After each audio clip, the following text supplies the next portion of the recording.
तो पिछले एपिसोड में आप लोगों ने देखा कि आइजन जेनोसामा के साथ फाइट करते करते अचानक से ज़मीन पर गिर जाता है और उसके मुंह से खून भी निकलने लगता है।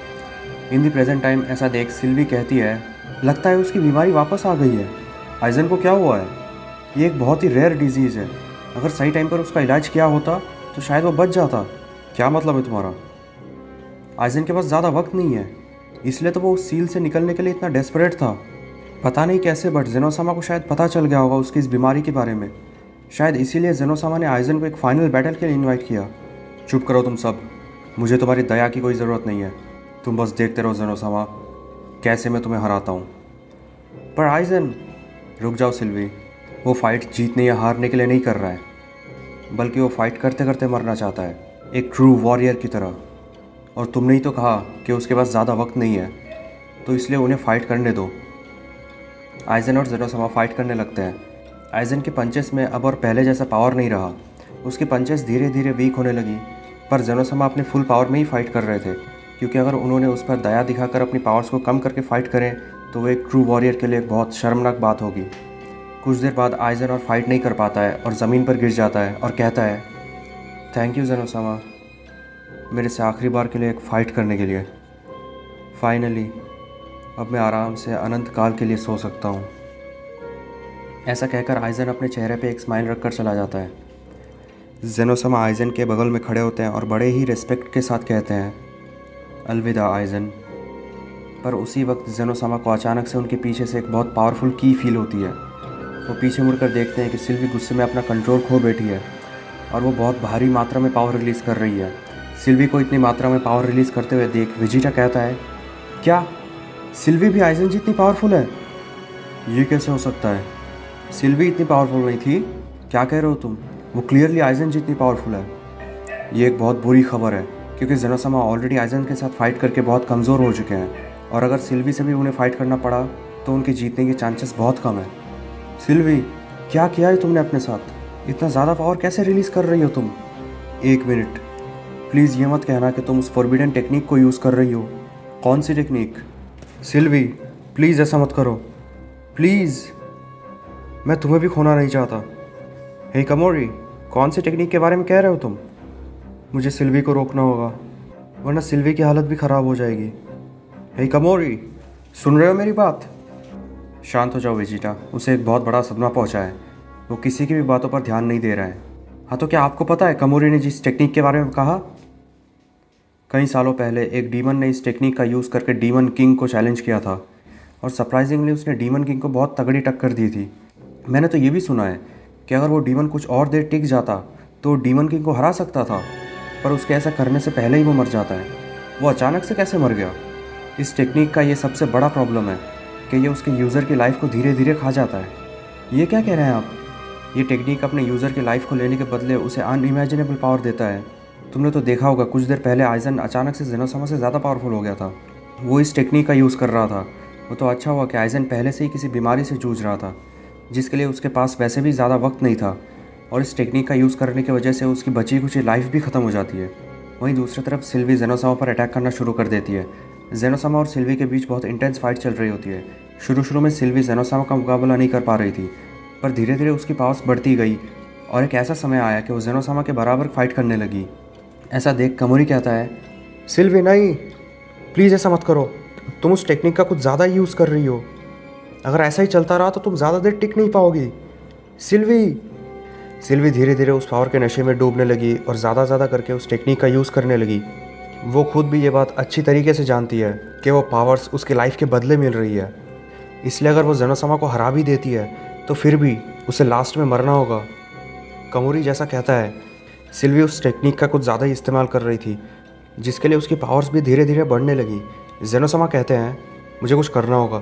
अगर ऐसे ही चलता रहा तो एक समय आएगा जब वो मुझसे ज़्यादा पावरफुल हो जाएगी, और तब मैं ज़्यादा कुछ कर भी नहीं पाऊँगा। इसलिए मुझे अभी कुछ करना होगा, वरना बहुत देर हो जाएगा। ऐसा कहकर जेनोसामा ने कमोरी के लिए जो शील्ड बनाया था, सिल्वी को उस शील्ड में बंद कर देते हैं, क्योंकि उस शील्ड को अंदर से तोड़ना लगभग नामुमकिन है। पर ज़्यादा देर के लिए सिल्वी उस शील्ड में बंद नहीं रहती है। एक ऐसा समय आता है जब उसकी पावर्स इतनी ज़्यादा बढ़ जाती है कि वो शील्ड उसके पावर के प्रेशर के चलते टूट जाता है। ऐसा देख जेनोसामा कहते हैं, डैम इट, मेरे पास ज़्यादा समय नहीं है, मुझे उसे हराना ही होगा। ऐसा कहकर जेनोसामा फुल पावर में सिल्वी पर कंटिन्यूसली अटैक करने लगते हैं। शुरू में सिल्वी को प्रॉब्लम हो रहा था, पर धीरे धीरे करके वो जेनोसामा के अटैक्स को सिर्फ रोक ही नहीं रही थी, बल्कि जेनोसामा पर अटैक भी करने लगी। आइजन से फाइट करके वैसे भी जेनोसामा बहुत ज़्यादा थक चुके थे, इसलिए जेनोसामा की पावर्स भी धीरे धीरे घटने लगी। ऐसा देख ग्रैंड प्रीस्ट कहते हैं, जेनोसामा की पावर्स घट रही है। आइजन से फाइट करके वो वैसे भी बहुत कमज़ोर हो चुके हैं, उसके ऊपर से फिर सिल्वी भी उनसे फाइट करने लगी। हमें कुछ करना होगा इसके पहले कि बहुत देर हो जाए। हे कमोरी, तुम सिल्वी की जान बचाना चाहते हो ना, तो बताओ उसे रोके कैसे। सिल्वी के अलावा इसे कोई नहीं रोक सकता। अगर वो ज़्यादा देर के लिए इस टेक्निक का यूज़ करती है, तब एक टाइम आएगा जब वो बहुत ज़्यादा कमज़ोर हो जाएगा, तब उसे कंट्रोल में लाया जा सकता है। इसके अलावा और कोई रास्ता नहीं है। वहीं दूसरी तरफ सिल्वी जेनोसामा पर हावी होते देख हंसने लगती है और कहती है, क्या हुआ जेनोसामा, फाइट करिए मुझसे। आइजन के साथ तो आपने बहुत मज़े कर लिए, तो अब थोड़े बहुत मज़े मेरे साथ भी कर लीजिए। ऐसा कहकर सिल्वी जेनोसामा पर लगातार अटैक करने लगती है। जेनोसामा भी पहले से बहुत ज़्यादा कमज़ोर हो चुके हैं, इसलिए वो और फाइट नहीं कर पा रहे थे।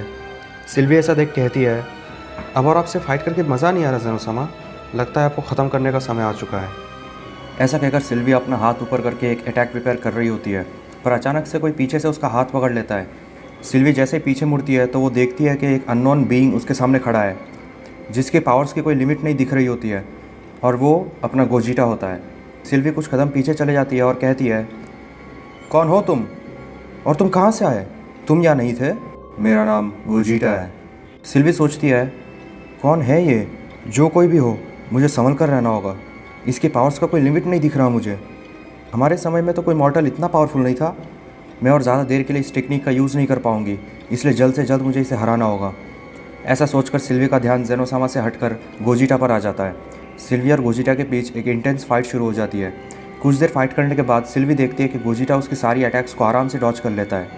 ऐसा देख सिल्वी को और गुस्सा आ जाता है और वह ज़्यादा करके अपने इस टेक्निक को यूज़ करने लगती है।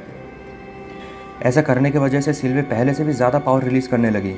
इतनी ज़्यादा मात्रा में पावर देखकर गोजिटा भी एक सेकंड के लिए चौंक जाता है। सिल्वी को पावर अप करता देख गोजिटा भी पावर अप करने लगता है।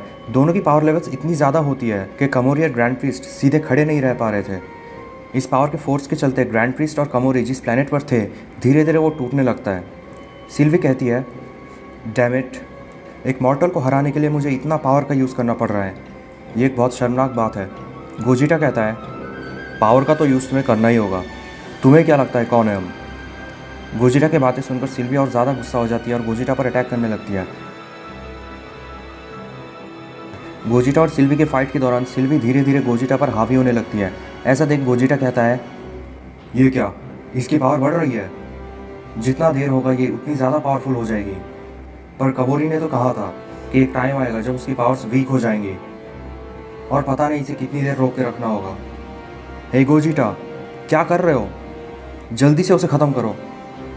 तुम्हें क्या लगता है हम क्या कर रहे हैं। ऐसा कहते ही गोजिटा अपने चेहरे पे एक ज़ोरदार पंच रिसीव करता है, जिससे कि वो सीधे ज़मीन पर जा गिरता है। सिल्वी कहती है, क्या हुआ गोजिटा, क्या तुम्हें मुझसे फ़ाइट नहीं करनी। अगर वैसी बात है तो बता दो, मैं तुम्हें अभी ख़त्म कर देती हूँ। तुम्हें क्या लगता है तुम्हारे एक पंच से हम इतने ज़्यादा कमज़ोर हो गए कि तुम हमें अभी ख़त्म कर पाओगी। ये क्या हो रहा है, ऐसा क्यों फील हो रहा है कि हमारी पावर्स जैसे कि कोई खींच ले रहा है। क्या हुआ गोजिटा, तुम कुछ कह रहे थे अभी, कैसा फील हो रहा है। पक्का ऐसा लग रहा होगा कि तुम्हारे पावर्स तुम्हारे शरीर से निकल कर चले जा रही हैं। डैम इट, इसे कैसे पता कि हमारे साथ क्या हो रहा है। तुम ज़रूर यही सोच रहे होगे कि मुझे कैसे पता, क्योंकि तुम्हारी पावर्स मेरे ही पास आ रही हैं। क्या वह समझ नहीं आ रहा, ये मेरी कई एबिलिटीज़ में से एक है। जब मैंने तुम्हें पंच मारा था तभी तुम्हारे शरीर से तुम्हारी पावर्स सोखना शुरू कर दिया था मैंने। ये टेक्निक कमोरी के टेक्निक से भी एडवांस है, क्योंकि इसमें मुझे सिर्फ अपने ओपोनेंट को एक बार छूना पड़ता है, उसके बाद मैं जब तक चाहूँ उसकी पावर्स छीन सकती हूँ। अब ये क्या नई मुसीबत है, मुझे जल्दी से कुछ करना होगा इससे पहले कि मेरी पूरी पावर्स चली जाए।